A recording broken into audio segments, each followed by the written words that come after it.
कह दो कि ए कौम, तुम अपनी जगह अमल किए जाओ, मैं अपनी जगह अमल किए जाता हूं। अनकरीब तुमको मालूम हो जाएगा कि किस पर अजाब आता है जो उसे रुस्वा करेगा और किस पर हमेशा का अजाब नाजिल होता है।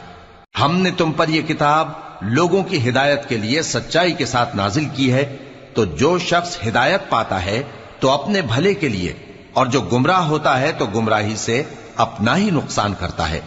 और ए पैगंबर, तुम इनके जिम्मेदार नहीं हो। अल्लाह लोगों के मरने के वक्त उनकी रूहें कब्ज कर लेता है, और जो मरे नहीं उनकी रूहें सोते में कब्ज कर लेता है। फिर जिन पर मौत का हुक्म कर चुकता है उनको रोक रखता है, और बाकी रूहों को एक वक्त मुकर्रर तक के लिए छोड़ देता है। जो लोग गौर फिक्र करते हैं उनके लिए इसमें निशानियां हैं। क्या इन्होंने अल्लाह के सिवा और सिफारिशी बना लिए हैं? कहो कि खा वो किसी चीज का भी इख्तियार न रखते हों और न कुछ समझते ही हों, तब भी